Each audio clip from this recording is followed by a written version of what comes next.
누가복음 7장 11절부터 17절까지 교독하겠습니다.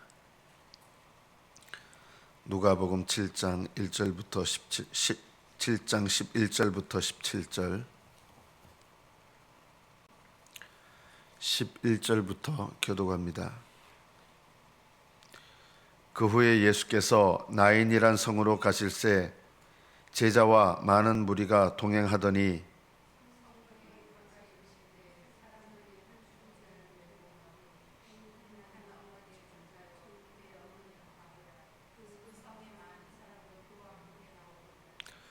주께서 과부를 보시고 불쌍히 여기사 울지 말라 하시고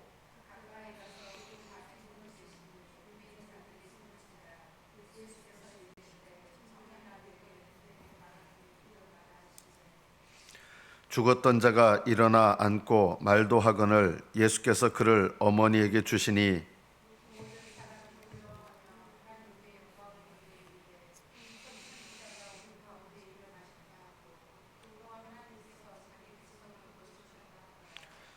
예수께 대한 이 소문이 온 유대와 사방에 두루 퍼지니라. 여기까지 받들어 읽겠습니다.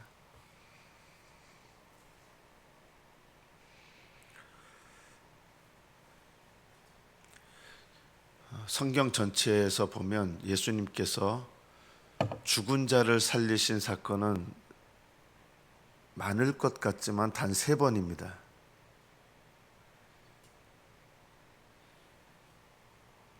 하나는 회당장 야이로의 딸을 살리신 사건이고, 또 하나는 마르다와 마리아의 오빠 나사로를 살리신 사건이고, 그리고 3번째는, 물론 순서적으로 3번째는 나사로가 맨 마지막입니다. 3번째는 오늘 이 본문의 나인성 과부의 아들을 살린 이야기입니다. 주님께서 단순히 사람이 죽은 걸 불쌍히 여기셔서 살리셨다 그러면 더 수많은 사람들을 살리셨어야 될 거예요. 사람이 죽어서 슬퍼하는 사람이 얼마나 많았겠습니까? 과부의 아들 독자가 이제 죽었는데 이 사람만 슬픈 일이겠습니까? 주님께서 하시는 일에는 어떤 메시지가 함께 담겨 있다는 것을 알아야 됩니다. 야이로의 딸을 살리시는 것을 통해서 주님은 무엇을 우리에게 말씀하십니까? 야이로에게 하신 말씀 있죠. 두려워 말고 믿기만 하라. 믿기만 하면 구원받는다는 말을 되게 많이 하는데 성경에서 믿기만이라는 말은 딱 한 번 나옵니다. 믿기만 하면 구원받습니다라는 말은 성경에 없고요. 믿기만 하라는 말씀이 딱 한 번 나오는데 회당장 야이로에게 하신 말씀입니다. 거기서 말씀하신 믿기만 하라는 말씀은 믿으면 되고 딴 거 필요 없다 이런 말씀을 한 게 아니라 딸이 죽었는데 절망적이잖아요. 사람들이 어떻게 보면 예수님을 비웃기도 하고 막 이런 상황이었어요. 딸이 죽었는데도 그거에 대해서 낙심하지 말고 오직 사람의 생각과 그런 모든 판단 이거 내려놓고 믿기만 하라. 그런 뜻이에요. 믿기만 하라는 말의 원래 의미는 네 지금 네 눈앞의 상황이 주님께서 죽은 자를 살리실 것이다라고 하는 것을 믿기가 정말 어려운 그런 상황인데도 불구하고 그러나 포기하지 말고 믿기만 하라. 그런 의미예요. 믿기만 하는 자를 부활시키시는 거예요. 요즘 우리들이 쓰는 믿기만 하면 구원받습니다. 이런 말로 성경에서 믿기만이라는 말을 쓴 적이 없어요. 믿기만 하라는 말씀은 지금 내 눈앞에 모든 상황과 모든 판단과 모든 경험이 나를 절망케 하고 나를 낙심케 하는데 그러나 주님의 말씀을 믿는 거예요. 내 판단과 지금 되어진 상황이 아니라 믿기만 하는 자를 주님께서 부활시키신다는 것을 야이로의 딸을 통해서 우리에게 말씀하시는 거예요. 두 번째는 나사로죠. 나사로는 사랑하는 자였습니다. 나사로의 부활을 통해서 뭘 말씀하십니까? 주님은 주님께서 사랑하는 자를 부활시키실 것이다라는 것입니다. 이 나인성 과부의 아들의 부활은 무엇을 우리에게 말씀합니까? 주님께서 불쌍히 여기시는 자를 위하여 부활시키신다는 것입니다. 주님께서 불쌍히 여기시는 자. 우리가 오늘 본문에서 단순히 예수님께서 죽은 자를 살리시는 것에 놀라고 이런다 그러면 우리는 여기 본문에 등장하는 무리와 다를 것이 하나도 없습니다. 오늘 본문에 보면 예수께서 11절에 나인이란 성으로 가실새 제자와 많은 무리가 예수님과 동행했다 그랬습니다. 제자들이 동행하는 것과 많은 무리가 예수님과 동행하는 것은 겉으로 보기에는 비슷해 보이는데 다릅니다. 제자가 동행하는 것은 주님을 내적으로도 따릅니다. 많은 무리들은 예수님을 따르지만 내적으로 따르는 게 없어요. 내적으로 따른다는 게 뭘까요? 제자들의 동행과 많은 무리의 동행이 다릅니다. 겉으로 보면 다 예수님과 동행하는 것 같이 보이는데 제자의 동행과 무리의 동행이 어떻게 다를까요? 제자들은요, 내적으로도 예수님을 따릅니다. 어떻게 따릅니까? 예수님께서 말씀하신 게 있죠. 너희가 나를 따라오려거든, 나와 동행하려거든 자기를 부인하고 자기 십자가를 지고 나를 따를 것이니라. 이것이 바로 내적으로 예수님을 따르는 제자의 동행입니다. 무리에는 동행하는 것 같은데 뭐가 없어요? 자기를 부인하고 자기 십자가를 지는 게 없어요. 이상하게 들리실지 모르지만 신앙생활이 오래될수록 구원받기 어렵습니다. 상대적으로. 이상하죠? 신앙생활이 오래될수록 구원받기 어렵습니다. 또 교회에서 직분자가 될수록 구원받기가 상대적으로 어렵습니다. 이걸 기억하십시오. 왜 상대적으로 어려울까요? 신앙생활이 오래되면 점점 안 하려고 하는 것, 점점 등한해지는 게 있어요. 뭘 등한해지냐면 초신자 때는 하나님 앞에 죄를 깨닫고 회개하고 눈물 흘리고 처음 예수님을 믿을 때 그 회개하면서 그 용서의 감격, 하나님 앞에 작은 죄에 대해서도 민감하고 하나님 잘못했습니다, 이런 회개가 있었는데요. 신앙생활이 길어지면서 뭘 잃어버리기가 십상이냐? 회개의 영을 잃어버리기가 십상입니다. 이래서 신앙생활이 길어지면서 회개의 영을 잃어버리기가 쉽기 때문에 상대적으로 구원받기가 어렵게 됩니다. 하나님은 신앙생활이 오래됐다고 구원하시는 법이 없습니다. 포도원 품꾼에 비유해보면 누가 먼저 품삯을 받습니까? 여기 품삯을 받는다는 건 영생에 들어가는 걸 상징하는데 누가 영생에 들어가는데 먼저 들어가느냐? 놀랍게도 제일 나중에 온 사람이 오히려 제일 먼저 품삯을 받습니다. 주님께서 그걸 통해서 뭘 말씀하시는 겁니까? 영생에 들어가는 우선은 신앙생활이 오래됐느냐? 그거 아니다라는 거예요. 내가 지금 신앙에 있어서 얼마나 하나님 앞에 내가 회개하고 깨어있느냐, 주님을 따르느냐, 주님을 사랑하느냐, 그 문제예요. 얼마나 주님을 뜨겁게 사랑하느냐, 그 문제지 얼마나 오랫동안 주님을 섬겨왔느냐. 여러분, 그거 혹시 여러분 중에 그러면 나중에 죽기 전에 예수님 믿으면 될 거 아니에요? 그게 더 낫겠어요? 그렇게 하십시오. 그러면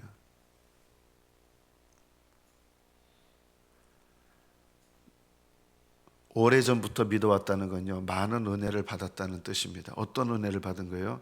회개할 기회, 돌이킬 기회, 주님을 사랑으로 섬길 기회, 이런 기회들을 많이 주신 거예요. 그래서요, 오래 믿었다고 자랑할 게 아니라 오래 믿었다는 것은 내가 회개할 기회와 하나님을 뜨겁게 사랑할 수 있도록 돌이킬 기회를 많이 주셨다는 뜻이에요. 그런데 그 기회들을 내가 땅에 묻어놓으면요, 구원받기가 어려워지는 거예요. 저는 직분자들이 초신자 때, 또 직분이 없었을 때, 서리 집사 때는 그냥 간절하고 겸손하고 이러다가 점점 직분을 받으면 오히려 무디어지고 그렇게 되는 분이 훨씬 더 많더라. 직분자가 되면 더 구원받기가 어려워집니다.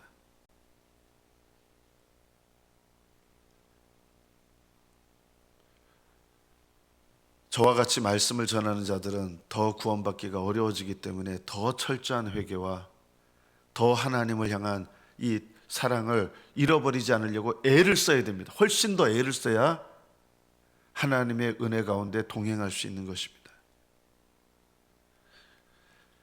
교회 생활을 오래 하면 기도 시간이 많아져야 되고요. 기도 시간이 많아지는 가운데 어떤 시간이 많아져야 되느냐? 회개하는 시간이 많아지게 돼 있어요.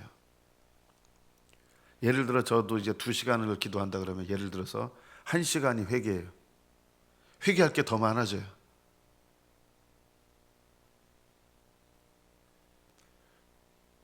신앙생활이 길어질수록 직분자가 될수록 상대적으로 구원에 이르기가 더 어려워진다는 것을 기억하셔야 됩니다. 더 하나님 앞에 처음 사랑을 잃어버리지 않으려고 애써야 되고, 에베소 교회를 보십시오. 바울이 세웠습니다. 3년 동안 가르쳤습니다. 그리고 바울의 뒤를 이어서 세계적인 목회자들이 목회를 한 세계적인 교회가 되었습니다. 에베소 교회가 그런 교회예요. 그런데 바울이 세웠고 3년을 그렇게 오래 가르친 교회가 없었어요. 세계적인 목회자들이 목회한 교회가 없었는데 나중에 요한계시록 2장에서 에베소 교회는 어떻게 됐느냐? 구원받기가 힘든 교회가 되었습니다. 왜 그랬을까요? 잃어버린 게 있어요. 뭘 잃어버렸을까요? 회개의 영을 잃어버렸어요. 처음 사랑을 잃어버렸어요. 교리는 확실해졌어요. 이단들 잘 쫓아내요. 그리고 열심도 있어요. 분명히 이런 게 있어요. 봉사도 있어요. 뭐가 없느냐? 회개의 영을 잃어버렸어요.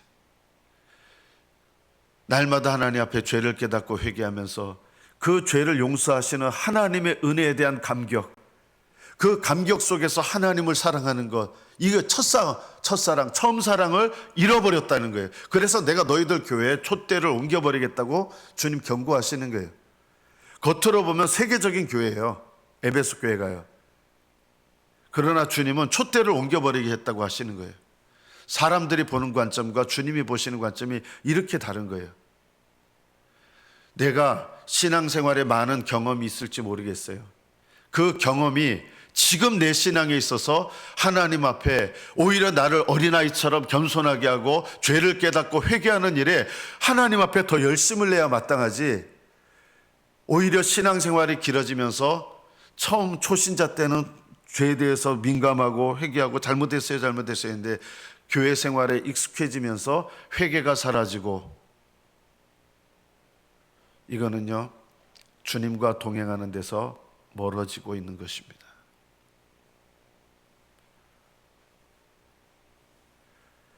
직분을 받으시는 분들은 더욱더 하나님 앞에 내 영혼을 위하여 애쓰셔야 마땅하고요. 저는 직분자들이 기도 안 하시는 분들 정말 위험하다.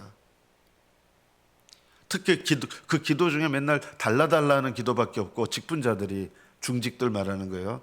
중직인데 달라달라 하는 기도밖에 할 줄 모르고 회개 기도를 할 줄 모른다 그러면 저는 그 영혼은 정말 불쌍하게 될 가능성이 높다.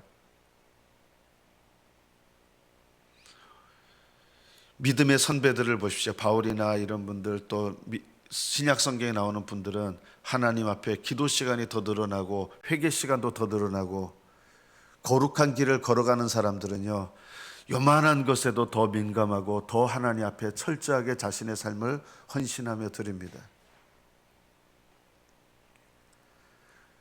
나인성 과부의 아들을 살리는 이 놀라운 기적을 보고 많은 무리들, 제자들이 아니었습니다. 이들은 하나님께 영광을 돌리며 큰 선지자가 우리 가운데 일어나셨다, 하나님께서 자기 백성을 돌보셨다, 얼마나 놀랐는지 몰라요. 이게 믿음입니까? 이거 믿음 아니에요. 이거는 당연한 거예요. 기적을, 사람이 살아나는 기적을 보고 놀라지 않을 사람이 어디 있겠습니까?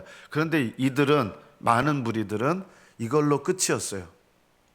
이들이 내적으로 주님을 따르는 믿음으로 변화된 것은 전혀 아니었습니다. 이들은 기적에 놀란 거지 믿음을 가진 것은 아닙니다. 이들은 여전히 놀라운 기적을 목도했지만 예수님을 외적으로 따르는 많은 무리에서 변화되지 않았습니다. 제자들은 이 부활의 사건을 통해서 오히려 자신들의 내적인 믿음의 상태를 돌아보면서 이 부활의 사건을 통해서 부활의 영광에 이를 소망을 가지고 더욱더 거룩한 길을 걸어가게 돼 있어요.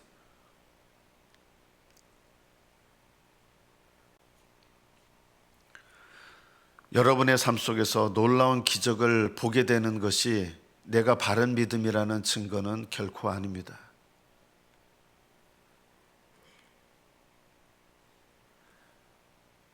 여러분이 교회에서 교회 생활이 오래되면요, 직분을 맡게 될 거예요. 교회 생활이 오래되면 직분을 맡게 돼 있어요. 아주 이상한 신앙이 아니라 그러면 직분을 맡게 돼 있고요. 하는 일도 많아지게 돼 있어요. 그러나 조심해야 될 게 있어요. 신앙이 길어질수록, 큰 직분을 맡을수록 자칫하면 멀어지게 되는 것이 있는데, 그게 뭐냐? 내 죄를 깨닫고 회개하며 주님 앞에 나아가는 신앙생활을 잃어버릴 수 있다. 그러면 그것은 하나님께서 많은 회개의 기회, 주님께 순종할 기회를 주셨는데도 불구하고 내 신앙생활에 많은 은혜를 받았으면서도 그 은혜들을 낭비하는 것과 같은 것입니다. 사도 바울은 얼마나 놀라운 기적이 자기를 통해서 나타나고 복음을 통해서 수많은 영혼을 구원하고 세계 여러 나라의 교회를 세우고 얼마나 대단하십니까? 그런데도 사도 바울은 더 철저하게 자기를 쳐서 복종시키는 일에 게을리하지 않았습니다. 왜냐하면 다른 영혼은 구원하고 자기는 버림받을 수 있기 때문입니다. 어떤 분들은 이 말씀을 버림받는다는 게 직분에서 버림받는다 이렇게 말한다. 직분에서 버림받는 것 때문에 두려워하지 않았어요. 직분에서 버림받는 일은 별로 없어요. 뭐에서 버림을 받냐면 오히려 구원에서 멀어질 수 있어요. 바울 같은 분도요. 그래서 그 직분을 통해서 능력이 나타나고 기적이 나타나고 수많은 영혼들이 구원하는 역사가 일어난다 할지라도 자신의 영혼의 구원을 위해서 하나님 앞에 끊임없이 자기 믿음을 돌아보면서 자기를 쳐 복종시키는 일을 게을리하지 않았던 것입니다. 가장 위대한 사도야말로 이런 일에 대해서 더욱더 철저하게 자신을 돌아보며 하나님 앞에 내 죄를 깨닫고 회개하고 하나님 앞에 철저하게 돌이키면서 첫사랑을 잃어버리지 않으려고 애를 썼던 것입니다. 그래서 사도 바울은 그 믿음의 길을 마칠 때까지 하나님 앞에 끊임없이 회개하는 일과 주님께 순종하는 일, 이것을 통해서 자기 주님을 향한 사랑을 잃어버리지 않도록 마음을 지키고 믿음을 지키고 애를 썼던 것입니다. 이것이 믿음을 지키는 것입니다. 우리가 돌아봐야 될 것은 이것입니다. 나는 지금, 옛날 말고요, 지금 회개의 영을 가지고 있습니까? 나는 지금 겸손한 마음으로 주님께 순종의 마음을, 순종의 영을 갖고 있습니까? 믿음이라고 하는 건 이 두 가지입니다. 회개의 영으로 회개하는 것, 순종의 영으로 주님을 따르는 것, 이 두 가지가 날마다 자기를 부인하고 자기 십자가를 지고 나를 따를 것이다.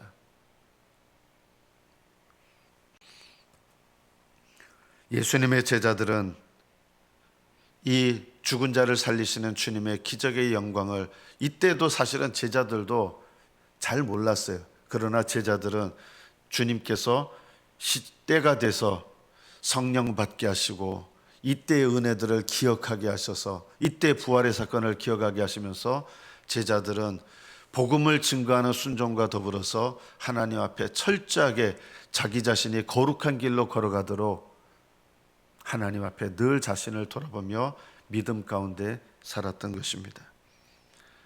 신앙생활이 오래신 분들이 다 새벽기도 나오시는 거예요. 훌륭하신 겁니다. 저는 신앙생활이 오래됐는데도 새벽재단을 쌓을 줄 모른다 그러면 저는 좀 안타깝다, 그거는. 그러나 신앙생활이 오래되었기 때문에 우리가 새벽재단을 쌓는 거 감사한 일이지만 이 새벽재단은 어떻게 보면 이 자체로 하나님께 만족하면 안 되고요. 날마다 새벽재단을 쌓는 걸 통해서 하나님 앞에 내 믿음 돌아보면서 회개하고 내 믿음 돌아보면서 기꺼이 순종하고 첫사랑을 날마다 하나님 앞에 회복하는 시간으로 삼으셔야 됩니다. 하나님 앞에 여러분이 이 믿음의 길을 걸어가시면 하나님께서 넉넉히 여러분에게 구원의 은혜 가운데 여러분을 인도하시고 세워가시고 영원한 하늘나라로 인도해 드리실 것입니다. 천국은 예수님 영접해서 가만히 앉아서 들어가는 것이 아니라 주님과 동행하며 들어가는 곳이라는 것을 기억하십시오. 목사가 되었다고 천국 가지 않습니다. 저는 목사잖아요. 이건 사명이에요. 목사 됐다고 천국 가는 거 아니에요. 목사도 주님과 동행하면서 천국 가는 것입니다. 그래서 날마다 어느 누구도, 특히 더 직분자들은 내 믿음을 돌아보며 교만해지지 않도록 하나님 앞에 늘 나를 쳐서 복종시키는 일, 겸손하게 나를 낮추는 일, 그리고 하나님을 사랑하고 겸손한 마음으로 주님의 뜻에 순종하는 일에 게을러지지 않도록 더욱더 하나님 앞에 내 믿음 돌아보면서 주님과 동행하기를 힘쓰셔야 됩니다. 어느 누구도, 나는 이전에 수많은 경험들, 사도 바울은 이렇게 얘기합니다. 나는 내가 주님과 함께 걸어왔던 길 그거 돌아보지 않습니다. 사도 바울은 이렇게 얘기해요. 내가 주님을 얼마나 섬겼는지, 내가 목숨 걸고 얼마나 주님을 섬겼는지, 내가 얼마나 수많은 영혼들 구원했는지 내가 돌아온 그 길 돌아보지 않습니다. 왜 안 돌아봐요? 그것이 자기를 구원하는 게 아니거든요. 사도 바울조차도 주님과 동행하면서 천국에 들어가는 것입니다. 그래서 여러분, 여기 다 직분자들이에요. 거의 대부분이 직분자들이요. 하나님 앞에 더 철저하게 자신을 돌아보며 회개의 영과 순종의 영으로 하나님 앞에 믿음으로 나아가시기를 애쓰셔야 됩니다. 어제 본문을 기억하십니까? 백부장은 제가 주님께서 제 집에 들어오시기를 감당치 못하겠나이다. 주님께서 나에게 찾아오시는 것에 대해서 얼마나 겸손한 마음을 가졌는지 몰라요. 그리고 회개하며 주님께 나가는 일에도 어떻게 고백합니까? 내가 주님께 나아가기도 감당치 못할 줄을 제가 알았나이다. 주님께 회개하며 나아가면서도 주님 앞에 나갈 자격이 없음에도 불구하고 이런 죄인을 받아주시는 주님 앞에 겸손한 마음으로 그럼에도 불구하고 나가는 거예요. 이게 회개예요. 그리고 백부장은 이렇게 얘기합니다. 내 정도로 이것을 하라면 이것을 하고 저것을 하라면 저것을 합니다. 이게 무슨 믿음이에요?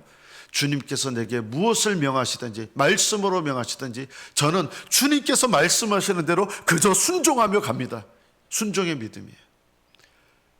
주님께서 내게 오셔서 은혜 베푸시는 것에 대해서 당연하게 여기는 것이 아니라 제가 주님께서 내게 오심을 감당치 못하겠네요. 제가 주님께 나아가기도 감당치 못하겠나이다. 이런 겸손한 마음으로 주님께 나아가고, 주님께서 나에게 무엇을 명령하시든지 저는 내 부하에게 말하는 대로 순종하는 것처럼 저도 주님 말씀대로 순종합니다. 이것이 바로 믿음입니다. 이 믿음을 날마다 지키고 날마다 붙잡으면서 이 믿음 가운데서 주님과 동행하고, 날마다 주님과 동행하고 끝까지 동행하면서 주님께서 우리에게 약속하신 영생의 길로 나아가고 들어가는 것입니다. 성도 여러분, 이것을 잊지 마십시오. 여러분이 지금까지 걸어왔던 길로 저절로 가는 것이 아닙니다. 신앙생활은 날마다 오늘 내 믿음을 돌아보면서 오늘 나를 찾아오시는 주님을 영접하는 것이고, 오늘 내가 주님 앞에 나가는 것이고, 오늘 내가 주님께 순종하는 것입니다. 이것이 바로 살아있는 믿음입니다. 이 믿음으로 우리의 삶 속에서 죽은 자와 같은 나를, 나인성 과부의 아들을 불쌍히 여기사 살리신 것처럼 주님은 내게 찾아오셔서 나를 불쌍히 여기사 살리시고 내 영혼을 살리시고, 심지어 내가 빗나간 걸음을 걸었다 할지라도 주님께서 내게 은혜를 베푸시고 나에게 구원의 길로 이끌어 주시고 도와주십니다. 주님은 처음 우리가 주님께 나아갔던 것처럼 가난한 심령으로, 거지와 같은 심령으로 주님께 의지하고 나갔던 것처럼 우리는 하늘나라 가는 그날까지 거지와 같은 심령으로 주님께 의지하고 나아가야 될 인생입니다. 신앙생활이 오래됐다고 해서 그러지 않아도 될 사람은 단 한 명도 없습니다. 여러분, 신앙생활이 오래될수록, 직분자가 될수록 더 조심하십시오. 더 애쓰십시오. 더 하나님 앞에 낮아지기를 힘쓰십시오. 더 철저하게 자기를 부인하기를 힘쓰십시오. 그리하면 주님께서 여러분의 길을 인도하사 넉넉히 구원의 길로 나아가도록 도와주시고 인도하실 것입니다. 주님과 동행하시는 저와 여러분 되시기를 축복합니다. 기도하겠습니다.